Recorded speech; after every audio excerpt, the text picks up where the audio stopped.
Student welcome to Net Crackers. मैं अनुराग शर्मा इस channel पे आप सभी का स्वागत करता हूं। स्टूडेंट एग्ज़ाम आने वाला है और ऐसे में आपकी प्रिपरेशन बहुत ज़ोरों से चल रही होगी और इसीलिए हम लोग डिस्कस करने जा रहे हैं अपनी टेस्ट सीरीज़ के सेशन में एक और क्वेश्चन को।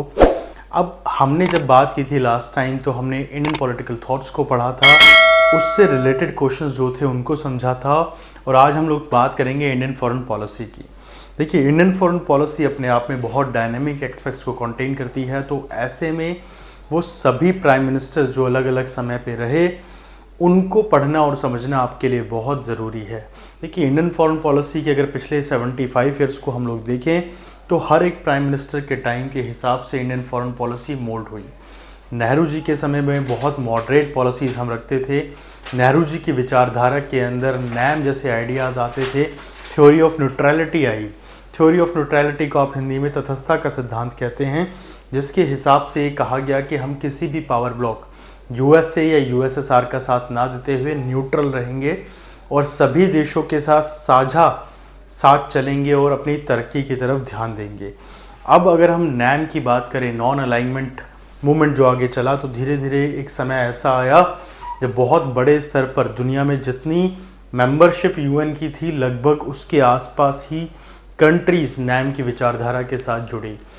अब नैम की विचारधारा और भारत का जो रुख था उसमें इम्पोर्टेंस ये थी कि नेहरूवियन एरा में नेहरू जी चाइना, पाकिस्तान, बांग्लादेश चाइना, पाकिस्तान, श्रीलंका और इन सब जो नेबरिंग कंट्री थी, इन सब के साथ एक कोऑर्डिनेशन के साथ चलना चाहते थे। ऑल दो ये पॉसिबल नहीं हो पाया, पंचशील का सिद्धांत आया, बट वो भी एक तरह से फेल हो गया 1962 की वॉर के बाद। और अब नेहरू जी के बाद आए लाल बहादुर शास्त्री जी। लाल बहादुर शास्त्री जी का आना इंडियन फॉरेन पॉलिसी के लिए इम्पोर्टेंट रहा, क्योंकि इन्होंने पहली बार इंडियन फॉरेन पॉलिसी को एक हार्डकोर लीडर की छवि दिखाई। जहां पर 1965 की वॉर जो पाकिस्तान के साथ हुई उसमें हमने विजय पाई और इसी के साथ जय जवान जय किसान के नारे इन्होंने दिए। बहुत स्ट्रॉन्ग लीडर इनको माना जाता था। इनके बाद आई इंदिरा गांधी, आयरन लेडी हम कह सकते हैं भारत की उनको। इंदिरा गांधी के समय इंडियन फॉरेन पॉलिसी को बहुत बूस्ट मिला। उसका एक बड़ा रीज़न ये था कि इंदिरा गांधी जो थी बहुत रियलिस्ट मानी जाती थी अपनी अप्रोच के साथ। ऑल्दो एक लंबा समय ऐसा भी रहा जब इंदिरा गांधी की जो पॉलिटिकल सिचुएशन थी वो इंडिया के अंदर काफ़ी ख़राब हुई, जिसका फ़र्क जो था वो बहुत बड़ा उनकी डिसीजन मेकिंग के ऊपर। बट उस समय भी इंदिरा गांधी के फैसले भारत के लिए बहुत फ़ायदेमंद रहे, स्पेशली फॉरेन पॉलिसी के एक्सपेक्ट से। 1971 के अंदर रशिया के साथ जो पीस ट्रीटी साइन हुई उसका रिजल्ट ये हुआ कि जब 71 की वॉर पाकिस्तान से इंडिया ने लड़ी तो उस समय यूएसए, यूके और यूएन के दबाव के बावजूद भी हम लोग सक्सीड कर पाए उस एक फ़ाइट के अंदर और यूएसएसआर का सपोर्ट तो हमें मिलता ही रहा। फिर आते हैं राजीव गांधी। राजीव गांधी बहुत ही ज़्यादा एक नम्र स्वभाव के व्यक्ति माने जाते थे और ऐसा कहा जाता था कि पॉलिटिक्स में आना नहीं चाहते थे, बट इंदिरा गांधी के जाने के बाद कोई ऑप्शन ना होने की वजह से उनको पॉलिटिक्स में आना पड़ा। बहुत ज़्यादा टेक्नोलॉजी फ्रेंडली थे राजीव गांधी। चाइना के साथ जो इंडिया के रिलेशंस की शुरुआत हुई दोबारा आफ्टर 62 वॉर, वो राजीव गांधी के समय में ही हुई जब उन्होंने बीजिंग की विज़िट की। इसके बाद आते हैं पीवी नरसिम्हा राव। पीवी नरसिम्हा राव के समय इंडियन फॉरेन पॉलिसी दोबारा एक बार डिक्लाइन के एरा में गई, क्योंकि उस समय यूएस के प्रेशर में हमारा जो न्यूक्लियर प्रोग्राम जो कि इंदिरा गांधी ने शुरुआत की थी 1974 में, उसको एक बार दोबारा स्टार्ट करने की बात हुई। But PV Narasimha Rao under the US से प्रेशर उस प्रोग्राम को इन्होंने बंद किया। बट हाँ, उसी समय इम्पोर्टेंस ये थी कि लुकीस पॉलिसी जो थी उसको फॉर्मुलेट करने के आइडियाज़ यहाँ से जन्मे थे। इसके बाद इंद्र कुमार गुजराल आते हैं। गुजराल डॉक्ट्रिन आता है। 1998 में पोखरण विस्फोट के समय भारत के प्रधानमंत्री थे अटल बिहारी वाजपेयी, जिनको एक रियलिस्ट विंग का नेता माना जाता था। बहुत हार्डकोर आइडियोलॉजी रखते थे, जिसका फ़र्क इंडियन फॉरेन पॉलिसी के ऊपर भी बड़ा। हमें अच्छे से याद है जब हम इंडियन फॉरेन पॉलिसी में अटल बिहारी वाजपेयी का एरा याद रखते हैं तो एक वो स्टेटमेंट जो उन्होंने यूएस के प्रेसिडेंट को दी थी, जब यूएस के प्रेसिडेंट ने कहा कि there are chances during the Kargil war कि पाकिस्तान आपके ऊपर न्यूक्लियर अटैक करे। क्या बयान दिया था अटल बिहारी वाजपेयी ने? कहा था कि माइट पॉसिबल कि कुछ लाख लोग भारत में मारे जाएं, बट पाकिस्तान का सूर्य अस्त हो जाएगा हमेशा के लिए। There will be no Pakistan on world map. तो ये बताता है कि कितनी हार्डकोर रियलिस्ट अप्रोच थी। और उसके बाद आए मनमोहन सिंह। डॉक्टर मनमोहन सिंह का आना इंडियन फॉरेन पॉलिसी के एक लंबे एरा में एक बहुत शांत आप कह सकते हैं समय माना जाता है। एक डोल्डम बेल्ट होती है ओशन के अंदर या पूरे अर्थ पे होती है, 5 डिग्री इसको हम मान के चलते हैं जो हमारे लैटिट्यूड्स हैं उनके ऊपर, और बहुत शांत होती है, शांत पट्टी। कुछ ऐसा ही स्वभाव था मनमोहन सिंह जी का और उसका असर हमारी फॉरेन पॉलिसी के ऊपर पड़ा। आप कह सकते हैं कि भारत के रिलेशंस जो थे ज़्यादातर देशों के साथ वो बहुत ज़्यादा एक तरह से ख़राब भी हुए और कहीं ना कहीं इंडियन फॉरेन पॉलिसी बहुत ज़्यादा वर्ल्ड प्रेशर को फेस कर रही थी इस समय। बट फिर आते हैं नरेंद्र मोदी, लगातार 1 बाय 1 वो हर कंट्री की विज़िट करते हैं जिनसे इंडिया के फ्रेंडली रिलेशन थे। इज़राइल विज़िट होती है, ऑस्ट्रेलिया, अमेरिका, पूरी दुनिया में नरेंद्र मोदी विज़िट करते हैं और इंडियन फॉरेन पॉलिसी अपने सबसे गोल्डन एरा में से एक के अंदर पहुंचती है। और गोल्डन एरा मैं इसलिए बोलूँगा बिकॉज इस समय तक इंडिया की इकोनॉमिकल कंडीशन भी काफ़ी इम्प्रूव हो चुकी थी। इसका रिजल्ट ये पड़ा कि इंटरनेशनल डिप्लोमेसी में इंडिया का स्टैंड बहुत इम्पॉर्टेंट हुआ। रिसेंटली यूक्रेन और रशिया की जो वॉर हो रही है उसमें शुरुआती तौर पे ये भी कहा जाने लगा था कि अगर कोई इस वॉर को रुकवा सकता है तो वो शायद सिर्फ इंडिया ही कर सकता है। और हमारा स्टैंड दुनिया भर में जिस तरह बढ़ता जा रहा है उसके रिसेंट एग्जाम्पल अभी हमने ऑस्ट्रेलिया में पीएम मोदी के विज़िट से देखे, साथ ही बहुत जल्दी ही यूएस विज़िट भी होने वाली है। इन सब चीज़ों से पता चलता है कि जो प्राइम मिनिस्ट्रियल कैंडिडेट्स रहते हैं हर बार, उनका अप्रोच जो है, चाहे वो रियलिस्ट हैं, लिबरल हैं या मॉडरेट हैं, आइडियलिस्ट हैं, इसका फ़र्क बहुत ज़्यादा पड़ता है फॉरेन पॉलिसी के ऊपर। अब स्टूडेंट शुरुआत करते हैं हम कुछ क्वेश्चंस के साथ, कुछ इंपॉर्टेंट एमसीक्यूज़ के साथ जो प्रीवियस ईयर में पूछे गए और जो आपके एग्ज़ाम के पॉइंट ऑफ व्यू से भी बहुत ज़रूरी हो सकते हैं। 1 बाय 1 सब क्वेश्चंस को हम डिस्कस करेंगे। सबसे पहले क्वेश्चन की तरफ मैं बढ़ता हूँ। पूछा गया है कि in Indian foreign policy Indira doctrine is related to. Indira doctrine किससे रिलेटेड है? मैं माफ़ी चाहूँगा कि ये जो हिंदी का क्वेश्चन है इसमें थोड़ा सा शायद ग्रामेटिकल एरर इधर हो गया है, बट क्वेश्चन में कहा गया है कि Indira doctrine Indian foreign policy के अंदर किस चीज़ से रिलेटेड है। तो पहला ऑप्शन है it aims to make India global power. Of course ये रॉन्ग क्वेश्चन है। दूसरा है it is a policy to develop cooperation with the neighbours. ये बिल्कुल राइट है।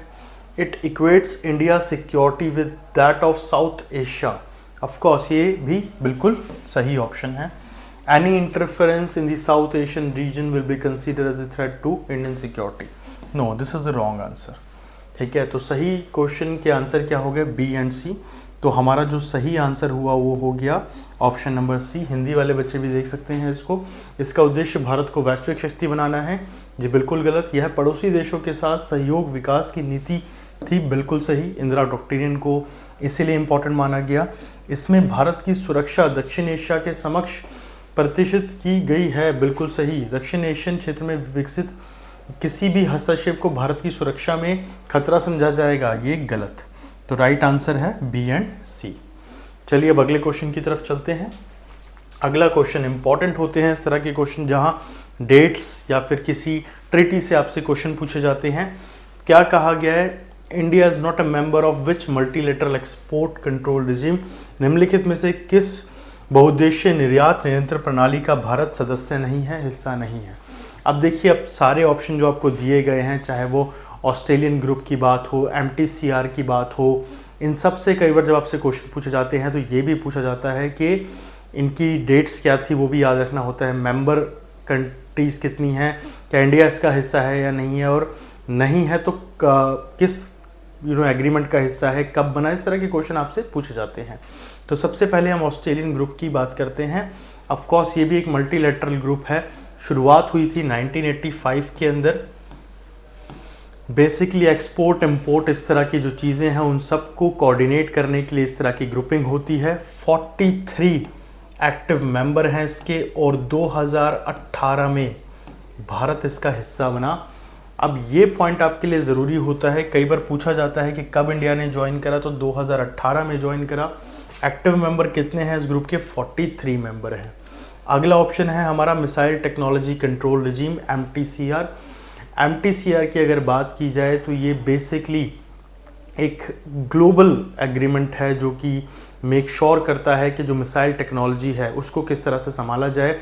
G7 कंट्रीज़ का इनिशिएटिव है 1987 में इसकी शुरुआत हुई थी, मैं इसको मेंशन कर देता हूँ, बाय G7 कंट्रीज़। 35 मेंबर्स हैं और 2016 में भारत ने इसको ज्वाइन करा, 2016 में इंडिया ने इसको ज्वाइन करा है। 35 अभी एक्टिव मेंबर हैं MTCR के। अब आता है हमारा next nuclear supply group NSG। Nuclear supply group की शुरुआत हुई थी 1974 में। इंडिया ने इसी समय स्माइलिंग बुद्धा नाम से पोखरण में पहले फर्स्ट टाइम न्यूक्लियर टेस्ट किए थे। पोखरण 1 के नाम से इसको जाना जाता है। NSG की अगर बात की जाए तो NSG भी एक स्ट्रॉन्ग ग्रुप के तौर पर माना जाता है, जो कि उन सभी देशों के जुड़ने से बनता है जो कि न्यूक्लियर वेपन्स के साथ डील करते हैं या न्यूक्लियर टेक्नोलॉजी के साथ डील करते हैं और इसका इस्तेमाल करते हैं पीसफुल यूज़ के लिए। 48 मेंबर कंट्रीज़ हैं NSG के अंदर और यस, इंडिया इसका हिस्सा नहीं है। इंडिया NSG का हिस्सा नहीं है। लास्ट है वॉशनर अरेंजमेंट। वॉशनर अरेंजमेंट अगेन एक ट्रेड से रिलेटेड और बिजनेस से रिलेटेड, कॉमर्स से रिलेटेड एग्रीमेंट है। वॉशनर अरेंजमेंट की अगर बात की जाए तो 1996 में ये सामने आया। ओके, अब जितने भी इस तरह की ग्रुपिंग्स को आप पढ़ रहे हो उसमें सबसे इम्पोर्टेंट ये होता है कि इनकी डेट्स कब ये इस्टेब्लिश हुए, कितने मेंबर हैं, वो देखना हमारे लिए ज़रूरी होता है। तो इस समय अगर बात की जाए तो 42 मेंबर कंट्रीज़ इसका हिस्सा हैं। इंडिया भी वॉशनर अरेंजमेंट से जुड़ा 2017 के अंदर, और इसीलिए आपको ये डेट्स पे फोकस करना ज़रूरी है। मेंबर कंट्रीज़ की अगर बात की जाए तो 1996 में इसके स्टार्ट होने के बाद 2017 में जब भारत जुड़ा तो ऐसा 42nd मेंबर ही इंडिया ने इसके अंदर हिस्सा लिया था। स्टूडेंट, अब अगले क्वेश्चन की तरफ हम बढ़ते हैं। हमारा अगला क्वेश्चन जो है वो है arrange the following event of Indian foreign policy in order of their occurrence, कि कब हुए ये बेसिकली। ठीक है, तो यहाँ पर जो हमारे 4 ऑप्शन दिए गए हैं इसमें सबसे पहले आता है लाहौर बस डिप्लोमेसी। आई थिंक वो बच्चे जो 90s किड्स हैं उनको अच्छे से याद होगा। आई रिमेंबर दैट टाइम जब अटल बिहारी वाजपेयी जी बस में बैठ के लाहौर पहुँचे थे। उस समय नवाज शरीफ ने उनका वहाँ पर स्वागत किया था, और उसके बाद जब कारगिल वॉर हुई ना तो आई थिंक भारत में तो सब शॉक थे कि यार अभी तो ये कुछ समय पहले दोस्ती का हाथ बढ़ाया जा रहा था और अब अचानक से एक युद्ध की शुरुआत हो गई इतने बड़े तौर पर। तो 1999 में लाहौर बस डिप्लोमेसी या बस सेवा की शुरुआत हुई थी, और इसी के बाद कुछ समय बाद कारगिल वॉर भी हम लोगों को झेलनी पड़ी। अब आती है अगली लोकीस पॉलिसी। लोकीस पॉलिसी की बात की जाए तो 1991 में लोकीस पॉलिसी का ओरिजिन माना जाता है। बेसिकली जो साउथ ईस्ट एशियन कंट्रीज़ थी, जैसे अब मलेशिया की बात करें, मालदीव्स की बात करें, वियतनाम की बात करें, इनकी तरफ फोकस करने के लिए इस पे ध्यान दिया गया। कई बार पूछा जाता है कि लोकीस पॉलिसी को भारत ने क्यों अपनाया है, इसकी क्या ज़रूरत थी। एक बड़ा रीज़न इसका ये है कि जब कोल्ड वॉर अपने एंड पे आई तो इंडिया ये जानता था कि USSR से जिस तरह की हेल्प हमें मिल रही थी, जो सपोर्ट हमें मिल रहा था, शायद अब वो नहीं मिलेगा। ऑफ कोर्स USSR डिसइंटीग्रेट हो चुका था 1991 के अंदर। तो इंडिया के लिए ज़रूरी था कि वो सिर्फ वेस्ट की ओर अब ना देखते हुए बल्कि ईस्ट के साथ भी धीरे धीरे जुड़े, अच्छे संबंध बनाए। अगला आता है गुजराल डॉक्ट्रिन। 1996 में गुजराल डॉक्ट्रिन हमारे सामने आया। इंद्र कुमार गुजराल लगभग 1 साल भारत के प्रधानमंत्री रहे, और ऐसे में उनके जो विचार थे बेसिकली 5 प्रिंसिपल थे गुजराल डॉक्ट्रिन के अंदर भी, जिस तरह पंचशील में 5 प्रिंसिपल्स थे, और ऑफ कोर्स नेबरिंग कंट्रीज़ के साथ कोऑर्डिनेशंस के ऊपर फोकस किया गया था। अगला आता है पोखरण 2 न्यूक्लियर एक्सप्लोजन। तो यहाँ पर आपको बता दूँ कि पोखरण 1 1974 में हुआ था। स्माइलिंग बुद्धा नाम दिया गया था। एक बहुत फेमस स्टोरी भी है यहाँ पर। ऐसा कहा जाता है कि पोखरण 1 के बाद जब पोखरण 2 किया गया तो यहाँ पर जब ये पोखरण टेस्ट हुआ तो उस समय जो इसके हेड थे, जो उसको संभाल रहे थे, डॉक्टर APJ अब्दुल कलाम, जो भारत के राष्ट्रपति भी रहे बाद में, उन्होंने अटल बिहारी वाजपेयी को कॉल किया और कहा कि sir Buddha smiling again, that means test जो है सक्सेसफुल हो गया है। 1998 के अंदर ये टेस्ट सक्सेसफुली कंडक्ट हुआ था। एंड अगेन जैसा कि मैंने कहा था पहले के 90s किड्स को याद है, remember this time also news आई थी कि भारत ने सक्सेसफुली न्यूक्लियर बॉम्ब टेस्ट कर लिया है अपना। तो अगर अब इसको ऑर्डर में हम लोग लगा के चलें तो फर्स्ट जो आता है, सबसे पहले आता है वो 2 नंबर का ऑप्शन जो है 1991, फिर आता है 3 दैट मीन्स 1996, फिर आता है 1999 लाहौर बस डिप्लोमेसी, एंड देन फिर आता है 1998 पोखरण, फिर आता है 1999 लाहौर डिप्लोमेसी। तो जो राइट आंसर है वो होगा बी। तो इस तरीके से जब इस तरह के क्वेश्चन आपके आगे आए तो डेट्स क्या कब हुआ इवेंट, मैं पहले भी बता चुका हूँ जब मैंने इंडियन पॉलिटिकल थॉट को डिस्कस किया था कि 10 ईयर्स का एक फ्रेम बनाई है। फॉर एग्जांपल 1910 से लेकर 1920 के बीच में क्या घटनाएं घटी, या अगर हम इस फ्रेम की बात करें तो मैं यहाँ क्लियरली कह सकता हूँ कि ये सारी चीज़ें अगर हम इस तरह से इसको बना के चलते 1990 से लेके साल 2000 के बीच में क्या क्या हुआ, तो हम ये चारों चीज़ें इसमें लिख सकते थे। ऑफ कोर्स मैं इसमें कारगिल वॉर जो हुई उसको भी मेंशन हम लोग करके चलते इसके अंदर। तो इस तरह से हम 4-5 इवेंट्स इस बीच हुए इम्पोर्टेंट, उस हिसाब से इसको याद रख सकते हैं। चलिए अपने अगले क्वेश्चन की तरफ बढ़ते हैं। हमारा अगला क्वेश्चन आता है following disputes are related to India and Pakistan. कौन से हैं जो इंडिया और पाकिस्तान से डायरेक्टली रिलेटेड हैं। तो सबसे पहला हमारा डिस्प्यूट आता है सियाचिन डिस्प्यूट। सियाचिन के बारे में आपको बता दूं कि सियाचिन कुछ इस तरह की लोकेशन पे है जहाँ पर इस तरफ का जो हिस्सा है ये अक्साई चाइना है, ठीक है, अक्साई चीन जिसको कहते हैं, और यहाँ पर गिलगिट बाल्टिस्तान का जो एरिया है पाकिस्तान ऑक्यूपाइड कश्मीर लग जाता है, काराकोरम रेंज यहीं पर आती है। सियाचिन ग्लेशियर जो है भारत के लिए स्ट्रैटेजिकली बहुत इम्पोर्टेंट है और ये इंडिया का हाईएस्ट ग्लेशियर भी है, और यहीं पर मौजूद है दुनिया की सबसे हाईएस्ट बैटलफील्ड।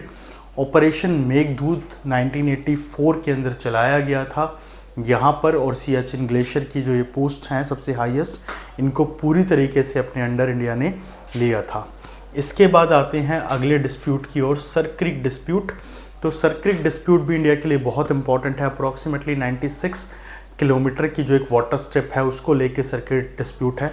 अभी क्या होता है, ये क्या है डिस्प्यूट, मैं आपको समझा देता हूँ। देखिए, कभी भी दो देशों के बीच में अगर कोई ऐसी एरिया आ रहा है जहाँ पानी है, वाटर है, तो उसमें कई बार ऐसा होता है कि अगर वाटर बॉडी रिवर की फॉर्म में है तो कहा जाता है कि भाई इसका राइट हैंड हमारा, लेफ्ट हैंड तुम्हारा, इस तरह करके हम इसे बांट लेते हैं।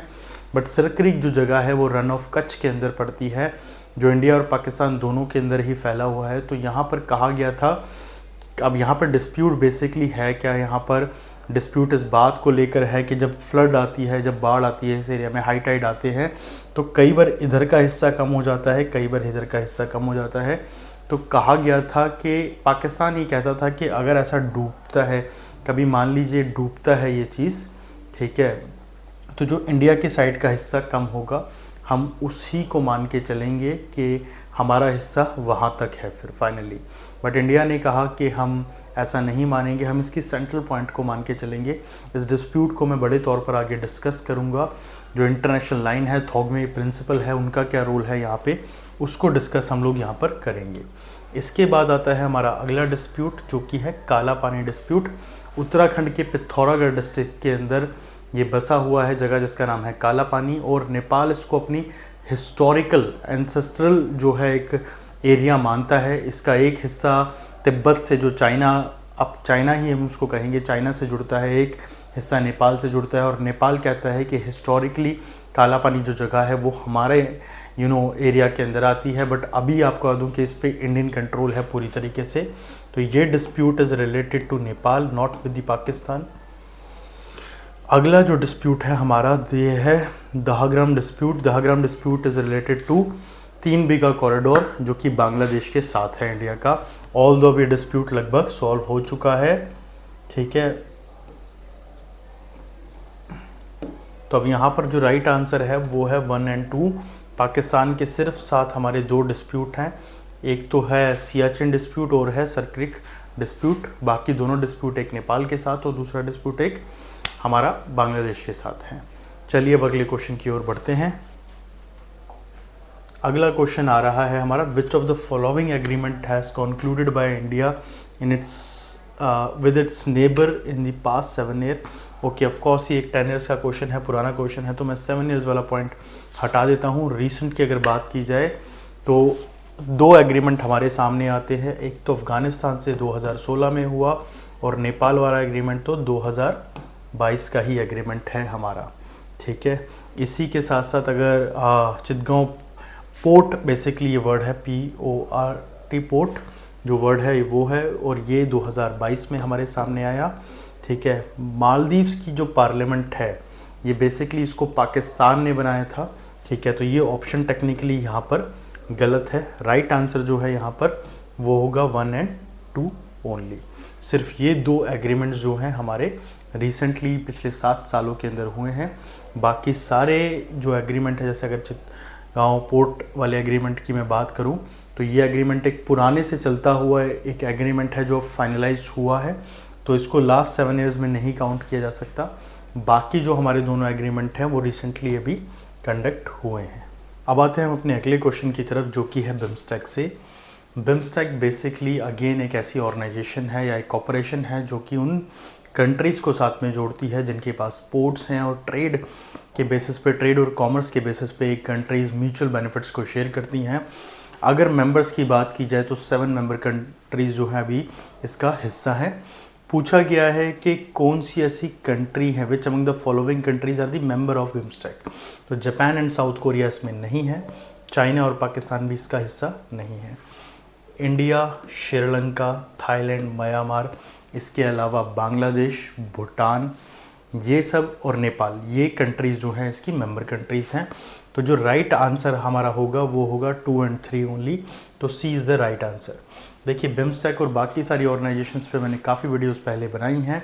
साथ ही आने वाले एग्ज़ाम को देखते हुए रिसेंटली हम लोग और वीडियोस को भी अपलोड करेंगे। इन ऑर्गेनाइजेशंस में ज़्यादातर आपसे जब क्वेश्चन पूछे जाते हैं तो कई बार इनकी एस्टैब्लिशमेंट डेट्स पूछ ली जाती है, हेडक्वार्टर्स कहाँ है, मेंबर कंट्रीज़ क्या हैं, ऑब्जेक्टिव क्या है, या कई बार थीम जो है इस तरह के क्वेश्चन पूछ लिए जाते हैं। अब अगले क्वेश्चन की तरफ पढ़ते हैं। Para diplomacy. पैरा डिप्लोमेसी एक ऐसी टर्म है जिसका इस्तेमाल आपको बहुत जगह देखने को मिलेगा। सबसे पहली बार इसका इस्तेमाल किया था जॉन किंकेड ने, और 1990 में इस टर्म का इस्तेमाल किया था, जहां पर किसी देश के अलावा उसके जो राज्य हैं, जो उसके स्टेट्स हैं, वो भी डिप्लोमेटिक अलाइंसेस को बनाने में हेल्प करेंगे दूसरे देशों के साथ। फॉर एग्जांपल इंडिया का कोई अगर एक स्टेट चाहे, फॉर एग्जांपल उत्तर प्रदेश अगर चाहे तो वो यूके के साथ डायरेक्टली कोई टाई अप कर सकता है, किसी चीज़ को लेके कोई डील कर सकता है, कोई कोलैबोरेशन कर सकता है। तो इस तरीके के जो एफर्ट्स हैं इसको हमने पहले भी देखा है बहुत बार। जॉन किंकेड की अगर बात की जाए तो जॉन किंकेड जो हैं ये अमेरिकन पॉलिटिकल साइंटिस्ट हैं जिन्होंने 1990 में सबसे पहली बार इस टर्म का इजाद किया था। और हमारे ऑप्शन के क्वेश्चन में पूछा गया है कि para diplomacy is was part of India's foreign policy under which prime minister. तो राइट आंसर आएगा नरेंद्र मोदी। अब आते हैं नेक्स्ट क्वेश्चन की तरफ। नेक्स्ट क्वेश्चन में पूछा गया है मैकोंग गंगा कॉरपोरेशन से ही क्वेश्चन पूछा गया है। 2 नदियाँ इंडिया की, गंगा और मैकोंग जो है, जो कि बेसिकली कई सारी कंट्रीज से होके, चाइना, तिब्बत, इन सब कंट्रियों से होके बहती है, कि ये कॉरपोरेशन किसके द्वारा इनिशिएट किया गया था, ये आइडिया किसके द्वारा इनिशिएट किया गया था। तो अटल बिहारी वाजपेयी के टाइम पर इस आइडियाज़ को इनिशिएट किया गया था। अगेन जैसा कि मैंने कहा कि इम्पॉर्टेंट होता है जब आप इस तरह की संस्थाओं को, ऑर्गेनाइजेशंस को पढ़ते हैं, किस समय में आया, कब इनिशिएट किया गया, ये सब पूछ लिए जाते हैं। ये मेंबर कंट्रीज़ क्या है, हेडक्वार्टर क्या है, ये सारा इम्पॉर्टेंट होता है। अगले क्वेश्चन की तरफ बढ़ते हैं। India announce the act east policy in, कहाँ पर अनाउंस किया गया था। तो राइट आंसर है आशान समिट, जो कि 2014 के अंदर हुआ था। यहाँ इंडिया ने अपनी एक्ट ईस्ट पॉलिसी को जो है अनाउंस किया था। अब ये भी इम्पॉर्टेंट है हमारे लिए समझने के लिए कि पहले लुक ईस्ट पॉलिसी आई थी, बट इंडिया ने फाइनली कहा कि अब लुक ईस्ट के साथ साथ हमें एक्ट भी करना पड़ेगा। तो इन शॉर्ट जो लुक ईस्ट पॉलिसी है उसी को अपग्रेड करके एक्ट ईस्ट पॉलिसी को लाया गया था। 2014 का जो आशान समिट था वहाँ पर इस बारे में बात की गई। अगले क्वेश्चन की तरफ आते हैं। Arrange the basic elements of Indian foreign policy in their sequence. Again देखिए, क्रोनोलॉजिकल ऑर्डर हमारे लिए बहुत इंपॉर्टेंट है। गुजराल डॉक्ट्रिन कब आया, 1996 के अंदर आया। पंचशील 1994 के अंदर, 1954 के अंदर। इसके अलावा लुक ईस्ट पॉलिसी 1991 के अंदर। Indo Soviet friendship treaty basically, ठीक है, 1971 के अंदर। तो अगर इस ऑर्डर को हम लोग लगाएं सही ढंग से तो क्या आएगा, सबसे पहले क्या आता है, Panchsheel, that means option number B. फिर आता है इंडो फ्रेंडशिप ट्रीटी जो है डी, ऑप्शन हमारा राइट है। उसके बाद आता है लुक ईस्ट पॉलिसी, 1991। देन आता है गुजरात डॉक्ट्रिन ए, तो राइट आंसर होगा डी। इस तरह से आपको सीक्वेंस जो है पता होना चाहिए, डेट वाइज टाइम वाइज आपको ये चीज़ें पता होनी चाहिए। अगले क्वेश्चन की तरफ जाते हैं। Which of the following leader propose the idea of creating SAARC. तो सही आंसर ये है कि 1971 में जब इंडिया ने पाकिस्तान को हरा दिया, जो कि ईस्ट पाकिस्तान हुआ करता था, बाद में बांग्लादेश की फॉर्मेशन हुई, तो यहाँ के जो लीडर थे ज़ियाउल रहमान, ज़ियाउल रहमान ने ये आइडिया जो था प्रपोज किया था सार्क का, और इन्हीं के विचारों के चलते आगे सार्क का जो है एक ढांचा पूरा तैयार हुआ, सार्क की स्थापना हुई। तो अगेन एक इम्पॉर्टेंट क्वेश्चन, ऑर्गेनाइजेशन से या किसी समिट से ही related. Which of the following central Asian country is a part of TAPI project.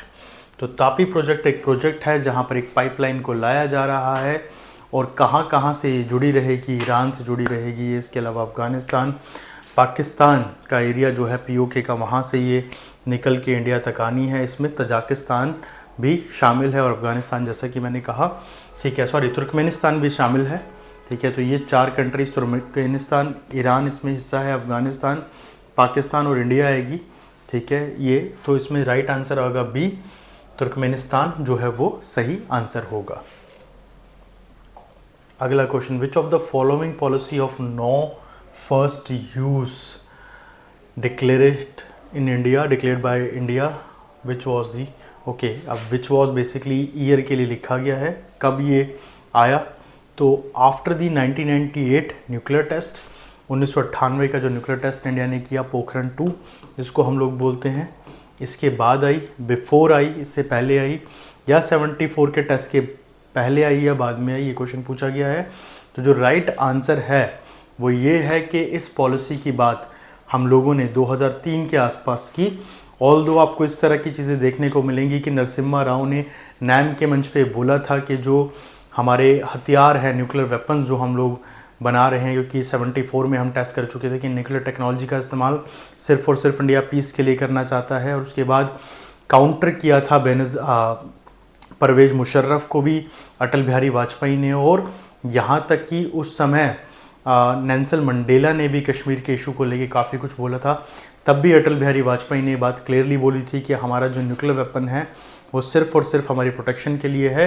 तो 1998 का जो पोखरण टेस्ट था, इसके बाद जो है बेसिकली ये बात होने लगी कि जो इंडिया की जो पॉलिसी है, न्यूक्लियर पॉलिसी जो है हमारी, वो नो फर्स्ट यूज़ की पॉलिसी है। ऑल्दो आज के समय में इंडिया साफ तौर पर कहता है कि अगर कभी इंडिया पर अटैक की बात होती है या ऐसी आशंका भी होती है तो इंडिया नो फर्स्ट यूज़ का प्रिंसिपल नहीं मानेगा। स्टूडेंट, अब इसके बाद हम अपने अगले क्वेश्चन की ओर बढ़ते हैं।